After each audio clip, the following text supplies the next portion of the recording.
ഇന്നലെ ഞാനൊരു വീഡിയോ എടുത്തു വെച്ചു. എന്താണ് ഈ അതിജീവിത?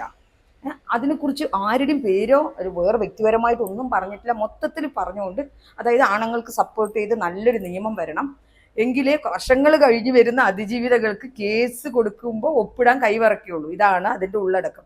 ഒരു വ്യക്തിയെയോ ഒന്നും ഞാൻ പരാമർശിച്ചിട്ടില്ല കേട്ടോ. വീഡിയോ എടുത്തു വെച്ച് 58 സെക്കൻഡ് വീഡിയോ.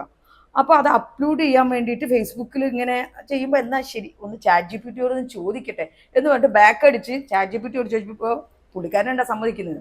അയ്യോ അത് പോയാൽ അങ്ങനെയാവും ഇങ്ങനെയാവും പറഞ്ഞ് എന്നെ പേടിപ്പിച്ച് ഞാൻ അപ്ലോഡ് ചെയ്തില്ല. വളരെ ഗുണമായില്ലെങ്കിൽ ഈ നേരത്തെ ജയിലിലുണ്ടായിരുന്നു. ഇന്നലെ വൈകുന്നേരം വരെ എനിക്ക് സങ്കടമായിരുന്നു. 1.5 മണിക്കൂർ കഷ്ടപ്പെട്ടു 58 സെക്കൻഡിനുള്ളിൽ ആ വീഡിയോയിൽ പോയിന്റ് പറഞ്ഞ് ഒന്ന് ഫിക്സ് ചെയ്യാനായിട്ട് കേട്ടോ. അത്രയും കഷ്ടപ്പെട്ടത് വെറുതെ ആയല്ലോ എന്ന് വിചാരിച്ചു. പക്ഷെ ജസ്റ്റ് എസ്കേപ്പ് അല്ലേ. ജയിലിൽ മറ്റേ പോകേണ്ടി വന്നിട്ടുണ്ടെങ്കിൽ എൻ്റെ കുടുംബക്കാർ തന്നെ പറഞ്ഞു അവള് കുറെ നാളായി സോഷ്യൽ മീഡിയ കിടന്ന് അർമാദിക്കുന്ന അനുഭവിക്കട്ടെ എന്ന് പറയും. പിന്നെ ജയിലിൽ പോയി കഴിഞ്ഞാൽ വേറെ ഗുണമുണ്ട്. എൻ്റെ ചാനൽ കയറി അങ്ങ് വൈറലാവും, അത് വേറെ വിഷയം. പക്ഷെ വേണ്ട, എനിക്ക് അങ്ങനെ വൈറലാവണ്ട, ഇങ്ങനെയൊക്കെ വൈറലായാൽ മതി. എന്തായാലും ജസ്റ്റ് എസ്കേപ്പ് എന്ന് വെച്ച് ചാറ്റ് ജി പി ടി പറയുന്നത് എല്ലാം ശരിയാണെന്ന് പറയരുത്. എന്നെ പല കുഴികളിലും കൊണ്ട് ചാടിക്കുന്നത് ചാറ്റ് ജി പി ടി തന്നെ.